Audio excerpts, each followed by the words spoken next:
que hay una población que entiende, que es la parte del populismo que está detrás de eso, que entiende que ese líder es el correcto, aunque eso implique una desvalorización como sujeto humano. Yo entiendo en términos históricos y como antropóloga que va a haber una nueva Yalta.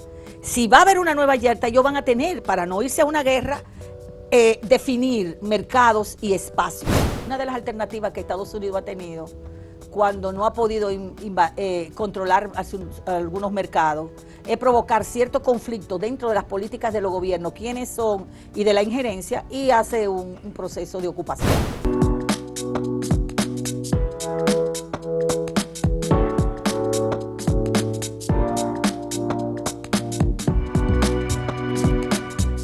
Saludos amigas, amigos, ustedes sintonizan Acento TV y este es su espacio a partir de ahora. Hoy nos visita una amiga que es habitual aquí y siempre tratamos temas de interés en la actualidad. Fátima Portorreal, ella es antropóloga social, psicoanalista y tiene un punto de vista interesante sobre lo que está ocurriendo, digamos, en la geopolítica, en todo esto que está ocurriendo y que se ha afianzado a raíz del regreso de Donald Trump a la Casa Blanca. Bienvenida, Fátima, ¿cómo estás? Gracias por la invitación que me hace siempre al programa. Bueno, la geopolítica internacional está en un momento clave, ¿verdad? Hay toda una serie de movimientos, tanto en el Asia como en América. Bueno, tú tienes un punto de vista que yo creo que no es tan común, porque tú hablas de neofascismo, pero tú no solo lo refieres a Estados Unidos y potencias occidentales, sino que tú dices que de igual manera otras potencias de otros polos, como el caso de Rusia y sus aliados, China, tú también dices que practican un cierto neofascismo también. ¿Cómo es la cosa? Mira, lo primero es que el neofascismo se instaura por varios elementos. El primer elemento es el territorio, la defensa de un territorio y la idea de que el territorio es un espacio vital y la recuperación de lo que fueron antiguos territorios. China está en esa situación, Rusia está en esa situación y Estados Unidos vuelve de nuevo a la política. Pero en el caso de China, ¿cuál sería ese territorio a recuperar? Bueno, el caso de Taiwán y algunas de las islas que Japón tiene. No, que tú sabes es así porque Taiwán siempre ha sido de China. Sí. Bueno, Taiwán es de China, pero hubo un momento histórico, tú sabes, y ahí vamos a discutir lo que es la geografía. La geografía tiene planteamiento, es como tú decirme, los castellanos llegaron aquí en el 42, se impusieron y una gran parte de la América española le podría pertenecer históricamente a España. Pero fíjate bien que fue un momento de transición, un momento de independencia, etcétera. La mayoría de los territorios del mundo, Occidente, Europa y después lo que nosotros le llamamos la occidentalización, tomó territorio históricamente, sufrieron fracturas históricas y en otros momentos volvieron a recuperarlo porque es una lucha de intereses por territorio y por recursos. Taiwán es la misma cosa, Taiwán se formó, Chiang Kai-shek, tú dirás, toda Europa se metió en eso, pero igual Israel, igual toda una serie de territorios. Pero no solo es que se metió, sino que le dieron el reconocimiento, de China, cuando había 800 millones en aquel tiempo en la China continental, que no la tomaban en cuenta. Después la misma ONU dijo, eso no puede ser. No puede ser. Y muchos territorios del mundo, no solo Taiwán, han estado marcados por una geopolítica de poder de ciertos imperios o ciertos... Bueno, Macao, Hong Kong, que después volvieron a China. Volvieron a China. El caso de China no es único, también hay casos en África también. Y fíjate los conflictos que hay actualmente entre Francia y territorios que ya no pertenecen a Francia, pero que Francia tiene una hegemonía económica y política. Tutelando, y lo sigue tutelando. La tutelación imperial, sea cual sea, dentro del modelo mercantil, que fue o feudal, o ahora llaman los tecnofeudales, ¿verdad?, o porque se van cambiando los nombres, o el modelo imperial tradicional, ya sea por asociacionismo, como está Puerto Rico, o tuvo India, ¿verdad?, o proteccionismo, como ellos quieran llamarle. O el Commonwealth de los británicos. O el Commonwealth. Mira el caso Canadá. Entonces, ¿qué es un territorio? Un territorio es un espacio donde tú naces y desarrollas una estructura cultural. el territorio siempre va a ser una pertenencia de soberanía en tanto se instale un sistema político. Entonces eso es lo que está en transformación ahora. Entonces tú dices que por esa realidad tú consideras... No, te estoy tomando un solo ejemplo. Bien, pero... el otro ejemplo del fascismo o el neofascismo son los autoritarismos. Sí. La idea de que es un solo líder el que realmente se instaure y tome el poder y organice y dé un orden. No hay ahora mismo en el mundo, tanto occidental como asiático, o Medio Oriente, que sea, que no esté influido por esa idea de eso. Hay otros elementos. El otro elemento es que hay una población que entiende, que es la parte del populismo que está detrás de eso, que entiende que ese líder es el correcto, aunque eso implique una desvalorización como sujeto humano, porque otra de las características del fascismo es la exclusión. Solo una élite pequeña, usualmente blanca, o lo que sea, o china, o japonesa, o lo que sea, tiene el control. Entonces ahí tú te estás dando cuenta que el liderazgo no es solamente autoritarismo o antidemocracia, sino también pérdida de derechos de todo tipo. Pérdida de derecho a hablar, pérdida de derecho a moverte, a trasladarte. Eso a cambio de un supuesto orden. Eso a cambio de Todavía un orden. Los fanáticos de Mussolini en Italia dicen que cuando el duce gobernaba, los trenes llegaban a tiempo. Exactamente. Esa es una idea. Igual aquí dicen de Trujillo que había un supuesto orden. Que había un supuesto orden. Lo que había era terror. Que era un terror, exactamente. La imposición de un militarismo excesivo, que implica que los matarifes de la guerra, como yo le llamo, tengan control. Ahora bien, eso, tú pones el caso de China, que se reivindica socialismo al modelo chino. Eso es capitalismo, con un híbrido del capitalismo. Que ellos han desarrollado una economía de mercado, sí, muy exitosa, por cierto. Sí, un híbrido del capitalismo. Pero el caso, por ejemplo, de Cuba, que Fidel murió en el poder, y Raúl casi muere, pero han dejado un sucesor. O el caso de Venezuela, que con malas artes, Maduro se mantiene ahí.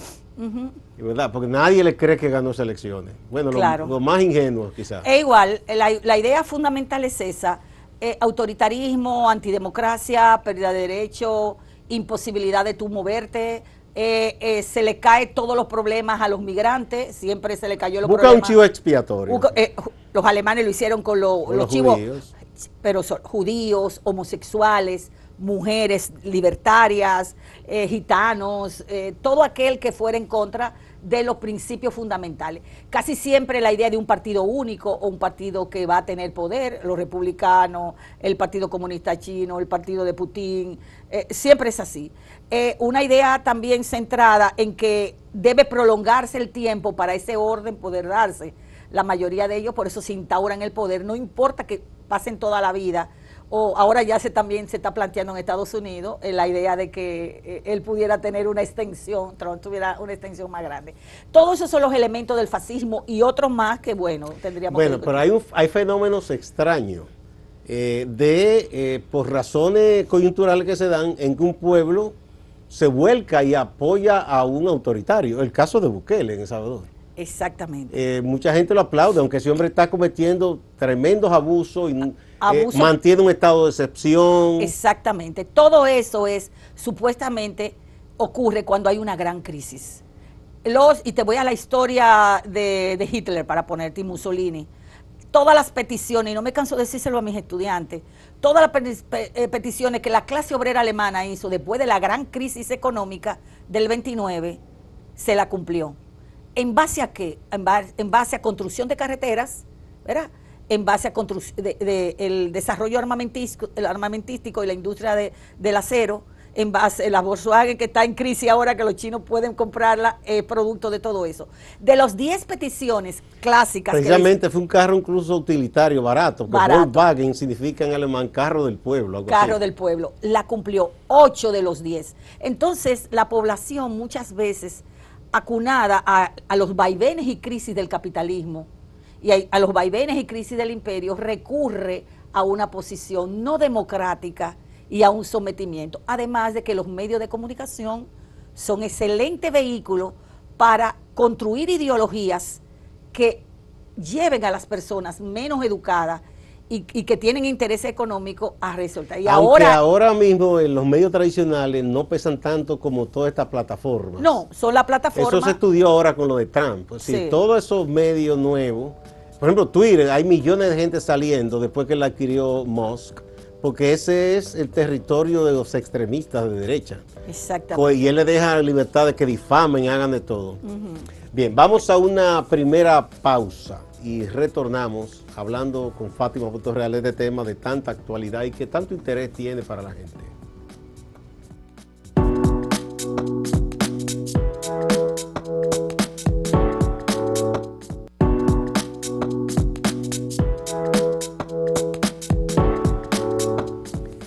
Fátima Puertorreal. Bueno, a todo esto, en un mundo multipolar, ¿verdad? Hay dos o tres, digamos, potencias que lideran zonas del mundo o lideran áreas de interés en la economía, en las diversas industrias, pero ¿qué queda a los países, como decían antes, que son de la periferia, que no somos del centro donde se toman las decisiones?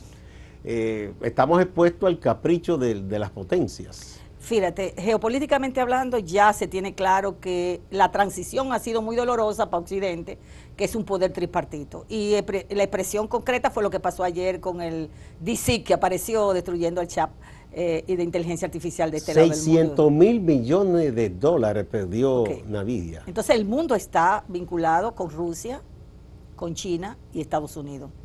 Y hay una pelea a muerte que puede suceder varias cosas. Una guerra que, por favor, yo espero que no ocurra, ¿verdad? No, o una guerra comercial que ya comenzó. Esas sí están. Entonces, ¿qué va a pasar con los países del tercer mundo, primer mundo, emergente? Lamentablemente nosotros somos economía dependiente. Hemos sido desarrollados entre el modelo económico capitalista como economía que sus mercados están contrañidos, agarrados por grandes deudas, por grandes compromisos políticos, por defensa de soberanía, por grandes conflictos que tenemos. La mayoría de nosotros está dependiente. Y por eso tú vas a ver países que se van a ir al BRIC, donde está China, Putin, todo el grupo, etcétera, y otros que van a ir a la esfera del dominio norteamericano, etcétera. Esos dos, yo creo que va a haber un tercero. ¿Tú te acuerdas del grupo de los no alineados? Sí, pero eso era la época dura de la Guerra Fría. Era la época dura. Que Josip Broz Tito inventó esto para no inclinarse tanto por la Unión Soviética, pero tampoco por Estados Unidos o China. Sí, pero esa era la vieja Yalta, el viejo acuerdo de Yalta. Yo entiendo en términos históricos y como antropóloga que va a haber una nueva Yalta. Si va a haber una nueva Yalta, ellos van a tener, para no irse a una guerra, definir mercados y espacios. Y cuando se definan esos mercados y espacios, va a ocurrir lo que tú dices. No puede haber un puerto de Shanghái como el que se hizo en Perú, ¿verdad? Apoyado por los chinos, sino que va a haber otro puerto apoyado por Estados Unidos. Va a ocurrir eso si no va a haber guerra. Pero el problema para América Latina es que Estados Unidos, la visión que tiene Trump, él quiere imponer y que le den, pero él no es, él es un hombre tacaño en ese aspecto. Es decir, hace mucho que el profesor Lister Turo decía, un gran pensador norteamericano y que ayudó como asesor económico de muchos gobiernos, que él decía, Estados Unidos tiene que ayudar a América Latina a que se desarrolle, pero no es por caridad, es por el propio interés estadounidense. Entonces él ponía el ejemplo de la ventaja que tenía la Unión Europea, que aunque no son superpotencias todas, pero los alemanes y los franceses, por ejemplo, tomaron de la mano a Portugal y a España, no por caridad y buena gente, porque entendían que era mejor para ellos tener unos vecinos en mejor condición económica que unos vecinos pobres que querían saltarse a la frontera.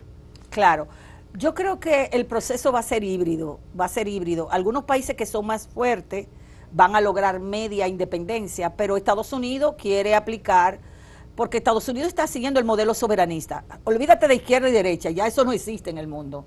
Son soberanistas, globalistas y globalistas. Entiéndelo, o sea, estamos hablando Cuando tú dices soberanista, globalista, ¿a quién le podemos meter ahí? Estados Unidos, evidentemente. Son aquellos, mira, voy a ir a la historia. En el siglo XIX hubo un enfrentamiento entre los internacionalistas que implicaban los ciertos liberales, que implicaban los socialistas, los anarquistas, que creían que el proyecto debía abrirse al mundo porque esa era la idea moderna, ¿verdad? De que las cosas son universales, son los universalistas. Y los aislacionistas, como Jefferson, ¿verdad? Cuando se fue el Tratado de París, o sea, eran los que decían que eran los nacionalistas que gestaron de nuevo el proyecto fascista en el siglo XX, eran los aislacionistas. Nosotros resolvemos nuestro problema. Eso es lo que dice Trump, pero Trump no es así. Trump dice, nosotros vamos a resolver nuestro problema, pero nosotros vamos para afuera. Porque ¿cómo Estados Unidos puede volver al pensamiento de Jefferson de un aislacionismo total? Estados Unidos no va a volver. Él tiene la visión del espacio vital. Exacto, porque por el neofascismo. Él quiere tomarse a Groenlandia y los mares, dice, ya cambió. Dice dique de relajo lo de China, lo de Canadá y México, pero si se dejan... Claro. Territorio también. Y reocupar las bases que necesita en el Caribe, incluido nosotros teníamos la posibilidad de perder Samaná. El canal de Panamá. El canal de Panamá, todo eso es parte del modelo de la doctrina de Monroe, del destino manifiesto América para los americanos, que implicó que Estados Unidos en un momento importante abrió las puertas, ¿verdad? Dejó de estar hacia adentro, abrió las puertas para expandirse. Eso es lo que está pasando. Ellos son soberanistas globalistas. Ahora, los otros globalistas, que son los liberales, neoliberales, Alemania, etcétera, que ahora están que no pueden hablar, porque ellos están hablando de redefinirse para tener una plataforma militarista, aparte de la OTAN. Entonces, estamos en eso. No hay izquierda ni derecha. Entonces, ¿qué hay en Venezuela, Cuba, Nicaragua? Gobiernos neofascistas, liderados por líderes que se hacían llamar de izquierda, pero que tienen un control y que evidentemente se apandillan más con ese híbrido. Es como una especie híbrida de manejo social con estructuras capitalistas. Ese gobierno de Cuba, el gobierno de Nicaragua, sí. Venezuela, tú dices que esos son gobiernos neofascistas. Son neofascistas igual, pero del lado que está vinculado y que va a apoyar a los BRI y del otro lado. Por eso te digo que va a haber otra Nueva Yalta. Tiene que haberla porque ellos van a tener que definir territorios, van a tener que definir claramente los mercados. Por eso Estados Unidos dice a los izquierdosos, a lo que sé yo, que tienen que ponerse, porque yo tengo que definir claramente quién es mi amigo y quién es mi enemigo. Él te está diciendo, tenemos que volver una Nueva Yalta en su forma de expresión. Estados Unidos va a buscar, yo no creo que, y es mi esperanza, que surja una tercera o lo que sea, porque ahora hay una tercera guerra híbrida, pero que surja una guerra entre esas tres potencias que son sumamente fuertes. Eso sería el fin del mundo. Sería el fin del mundo. Pero ya Trump dijo que él quería también una protección de misiles en su país. Fíjate que ellos están claros. Si no se define una segunda Yalta con acuerdos políticos, vamos a tener una guerra. Yo espero que mejor la guerra sea de mercado y no una guerra de armas. Pero él va a pedir... A todo esto... América Latina le va a agarrar el cocote. Sí, no, América Latina no tiene fuerza. No tiene fuerza. Pueden hacer pronunciamientos, pero Estados Unidos se impone a la mala. El caso de la vieja Europa, muchos dicen que ya no se va a recuperar el peso que tenía Europa. Que lo tienen todavía, digamos, por los conceptos, las ideas, porque Estados Unidos... es un país mentalmente europeo, por más que se quiera, ¿eh? Sí. Yo te voy a decir una cosa, la era del petróleo, que dicen, estamos en la era del petróleo, porque siempre hemos estado en la era del petróleo, el cambio climático, hemos venido aquí a discutir contigo y es ahí.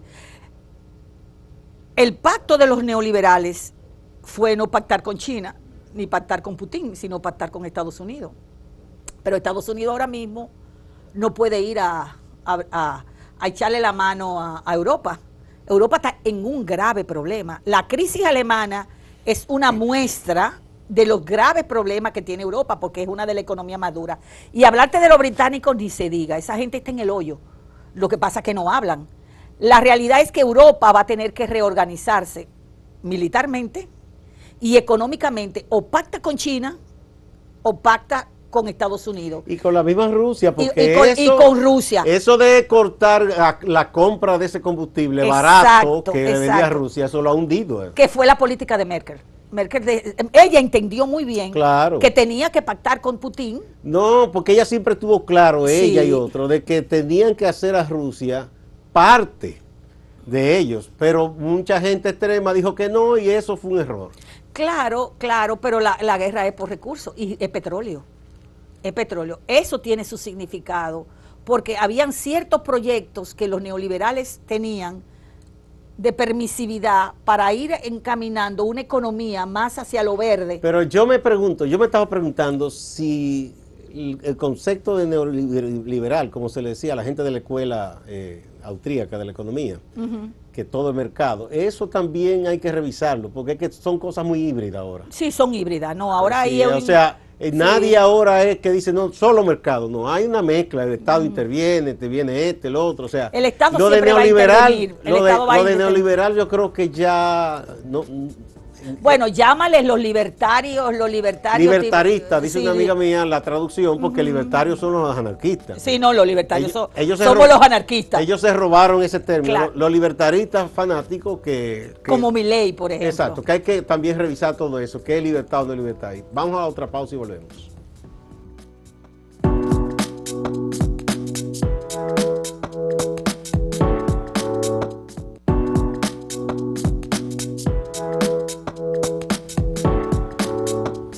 En la parte de América Latina, interesante lo que ocurre, porque por un lado se mantienen esos gobiernos que se reclaman, dicen que son revoluciones de izquierda, tú dices que son neofascistas, ¿verdad? Una forma híbrida de lo que fue una transición Exacto. entre el capitalismo y el socialismo. Pero al mismo tiempo tenemos gobiernos, digamos, progresistas o que no son derechistas, por ejemplo el caso de Chile, de Brasil, de México. Colombia el mismo Colombia con Petro, ¿verdad? Y otros que se van a la extrema derecha, como el caso de Bukele, como el caso de Milei. Qué región tan interesante, porque aquí es como una mezcolanza, un mejunje de tantas cosas. ¿Qué tú piensas que podría pasar aquí en América Latina con la nueva realidad de este gobierno de Trump, que es apabullante? Bueno, va a haber primero unas guerras comerciales y probablemente en situaciones particulares va a haber invasiones, porque una de las alternativas que Estados Unidos ha tenido cuando no ha podido controlar algunos mercados es provocar cierto conflicto dentro de las políticas de los gobiernos, quiénes son y de la injerencia, y hace un proceso de ocupación. Lo que no pueda conseguir lo va a ocupar, porque está claro en el discurso de Trump quiénes están conmigo y quiénes no están conmigo, quiénes están con Dios o con el diablo, según esa mirada mesiánica que él tiene. Entonces, el que no esté, que se prepare, va a tener que tener bastante fuerza. Fíjate el empujón que se dio entre Petro y él con la relación a la entrada de las cosas. Él tuvo que ceder. Claro, por la economía colombiana, el compromiso económico de la economía colombiana está en un compromiso muy difícil. O sea, pelearse con un mercado como Estados Unidos no es tan fácil. Y bueno, Estados Unidos siempre ha usado, igual lo usa Rusia, igual lo usa China, van a desarticular procesos políticos democráticos. Históricamente el Imperio Británico, aquello que Exacto. decían los ingleses a los cobradores, porque cobraban era con barcos, invadían y todo. Exacto. ¿Cuál en América Latina es un proyecto? Chile se perfila como un proyecto interesante, porque ya tienen una estructura política de mucho dolor con la transición y la gran crisis que tuvieron con la caída de Allende, las muertes, etcétera. Yo veo a Chile dentro de las economías y de las estructuras políticas un país mucho más interesante que ahora mismo que Argentina y que Brasil. No tiene las tensiones que tiene Argentina. Exacto, no tiene esas tensiones y tiene esa posibilidad porque tiene una memoria histórica de mucho dolor con los procesos de las ocupaciones.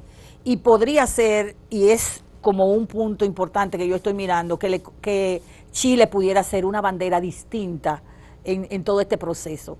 Quizás sea uno de los nuevos, de lo que se plantee. Si ellos logran sostener ese gobierno más democrático, más abierto, que es por la conciencia fundamental, no sé lo que está pasando ahora mismo, de que ellos podrían tener una posibilidad de entrar en el segundo yalta de los no alineados. Bueno, y el caso de México la tiene difícil. Como dijo México la tiene muy difícil. Tan lejos de Dios y tan cerca de Estados Unidos. La tiene muy difícil, aunque la presidenta es excelente, ella ha tomado decisiones importantes. Ella es muy digna, pero es que es una presión muy fuerte. Pero la presión es muy fuerte, y él lo dijo, ocuparemos lo que tengamos que ocupar. Y la presión que ella tiene no es solamente con que le manden las personas para su país, el problema son los mercados. Bueno, ahí en México, 1 millón de estadounidenses que viven y tienen negocios, y al mismo tiempo, bueno, es el socio comercial número 1 en estos momentos de Estados Unidos. Exactamente. Una situación para ambos, porque eso, si le imponen todos esos aranceles, también los productos que fabrican los mismos estadounidenses en México llegarían caros al mercado estadounidense. Y el caso de Haití es un caso irreversible. Probablemente Haití sea ocupada de nuevo, ya sea por los cacos azules o porque Estados Unidos tome una decisión dentro de esta crisis. Yo ahí difiero de ti. Yo creo que Trump no le interesa nada con Haití. Bueno, depende si van a explotar el oro y la plata que hay en... Si lo convencen por el oro y la plata que los Clinton evaluaron en Haití. Pero que eso está ahí hace tiempo y nadie no se mete en eso. Eso es muy complicado. Aparentemente es complicado, pero recuérdate que los gobiernos de ocupación han controlado y han ordenado el proceso. Yo lo miro así, porque quizá me equivoque, pero todo depende de las búsquedas de minerales, de la búsqueda de petróleo y de donde ellos entiendan que hay condiciones.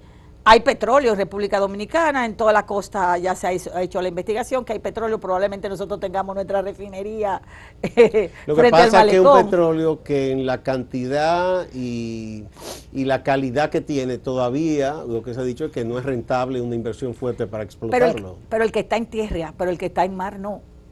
Eso es lo que tengo entendido. Pero es muy costoso eso. Eso es súper costoso. Eso sería una alternativa en busca de petróleo, que es el negociazo. Bueno. Pero lo interesante es que con todo este problema de las guerras híbridas, es que pueda surgir una nueva Yalta.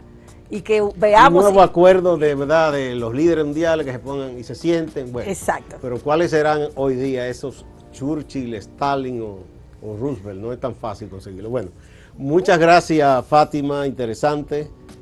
Hablar contigo de estas cosas. Espero que a los amigos también les haya interesado, ¿verdad? Y nos vemos cualquier día de estos. Muchas gracias a ustedes también, amigas y amigos. Y siempre hay más en Acento TV y Acento Portal.